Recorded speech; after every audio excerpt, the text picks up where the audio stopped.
تجديد العلامة التجارية. العلامة التجارية المسجلة بيتم تجديدها خلال 10 سنوات من تاريخ التقديم، ومن تاريخ التقديم دي نحط تحتها خط بالأحمر العريض، لأن الناس غالبيتها بتعتقد إن ال10 سنوات اللي هي فترة حماية العلامة التجارية بتبدأ من تاريخ التسجيل، فده خطأ شائع تماماً.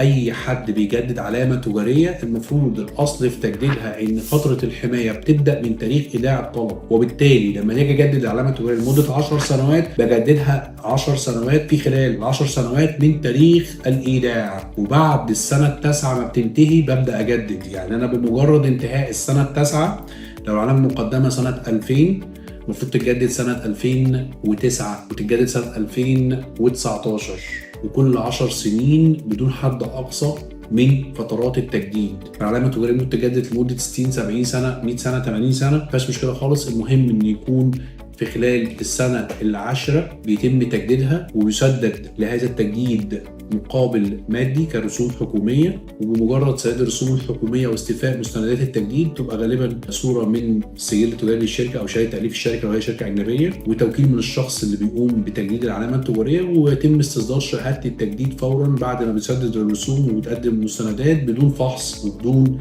أي إجراءات إضافية. الموضوع سهل وبسيط جدا. مهم فيه أن يراعى أن تجدد العلامة في خلال المواعيد القانونية. عشان كده نقول للناس الشركات الكبيرة بالأخص إن أي علامة تجارية بتقوم بتسجيلها المفروض اللي يقوم بتسجيلها مكتب متخصص في إجراءات تسجيل العلامة التجارية، لأن المكتب المتخصص في إجراءات تسجيل العلامة التجارية بيكون عنده سيستم بيطلع له مواعيد التجديد. ومعظم المكاتب الكبيره بيبقى عندها CRM بيطلع مواعيد التجديد اوتوماتيكلي.